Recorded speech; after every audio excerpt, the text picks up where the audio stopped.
Assalamualaikum warahmatullahi wabarakatuh. Perkenalkan, nama saya Yulianur, angkatan 16, kelompok 1. Di sini saya akan mempresentasikan tugas individu, analisis isu efektivitas kinerja berdasarkan tupoksi Polisi Pamong Praja Pemula, di mana pengampu materi adalah Dr. Zainal Fanani, MED. Baik, selanjutnya saya akan menjelaskan tentang pasal-pasal yang memuat tentang Satuan Polisi Pamong Praja dan Pemadam Kebakaran. Yang pertama termuat di Undang-Undang Nomor 23 Tahun 2014 tentang Pemerintah Daerah pada pasal 255 ayat 1, Satuan Polisi Pamong Praja dibentuk untuk menegakkan perda dan perkada, menyelenggarakan ketertiban umum dan ketentraman, serta menyelenggarakan perlindungan masyarakat. Pasal selanjutnya adalah pasal 256 ayat 1. Polisi Pamong Praja adalah jabatan fungsional pegawai negeri sipil yang penetapannya dilakukan sesuai dengan ketentuan peraturan perundang-undangan. Baik, jabatan fungsional Satuan Polisi Pamong Praja termuat dalam Peraturan Pemerintah Nomor 16 Tahun 2018 tentang Satuan Polisi Pamong Praja, menjelaskan bahwa Satpol PP sebagai perangkat daerah mempunyai peran yang sangat strategis dalam memperkuat otonomi daerah dan pelayanan publik di daerah. Untuk menjamin terlaksananya tugas Satpol PP dalam penegakan perda dan perkada, penyelenggaraan ketertiban umum dan ketentraman serta perlindungan masyarakat, perlu dilakukan peningkatan baik dari sisi kelembagaan maupun sumber daya manusia. Selain itu, keberadaan Satpol PP dalam penyelenggaraan pemerintahan daerah diharapkan dapat membantu adanya kepastian hukum dan memperlancar proses pembangunan di daerah. Baik, selanjutnya adalah tugas pokok dan fungsi Satpol PP. Tugas pokok Satpol PP terbagi menjadi 3. Yang pertama, menegakkan perda dan perkada. Yang kedua, menyelenggarakan ketertiban umum dan ketentraman. Yang ketiga, menyelenggarakan perlindungan masyarakat.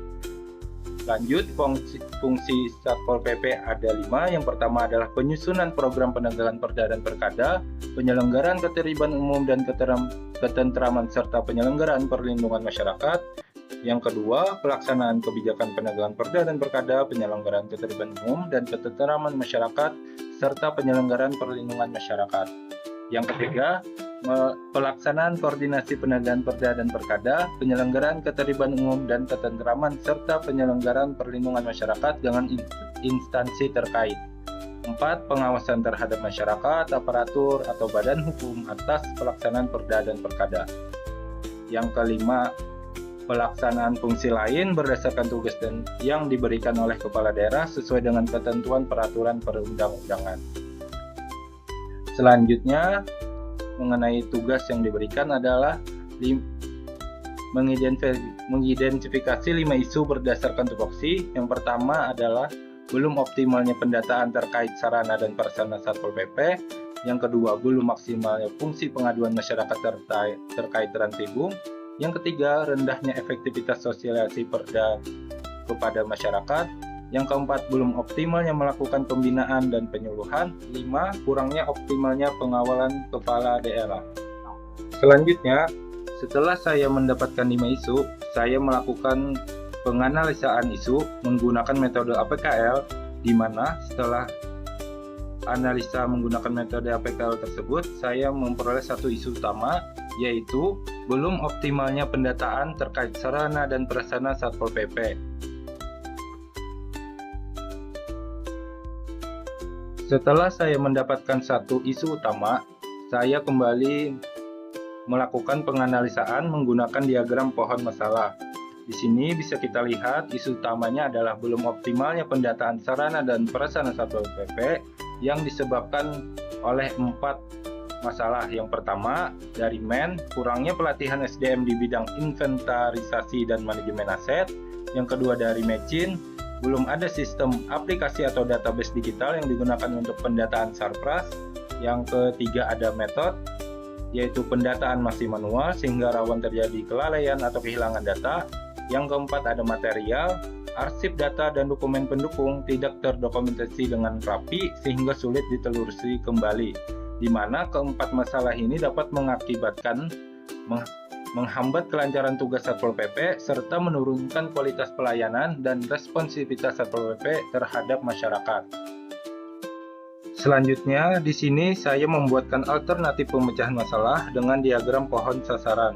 Di sini bisa kita lihat sasaran utama adalah optimalnya pendataan sarana dan prasarana Satpol PP sehingga meningkatkan efektivitas perencanaan, pengelolaan, serta kinerja penegakan perda dan pelayanan kepada masyarakat.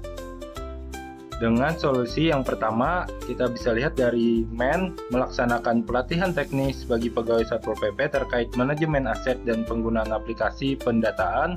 Yang kedua dari memanfaatkan aplikasi atau database digital untuk pendataan Sarpras. Yang ketiga dari metode, digitalisasi pendataan sehingga mempermudah penyimpanan data.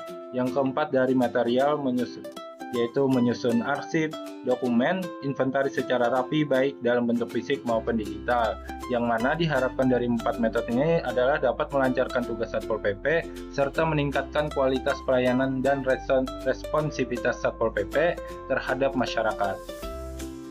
Baik, mungkin itu saja presentasi dari saya terkait tugas yang diberikan oleh Bapak Zainal. Terima kasih. Wassalamualaikum warahmatullahi wabarakatuh. Good!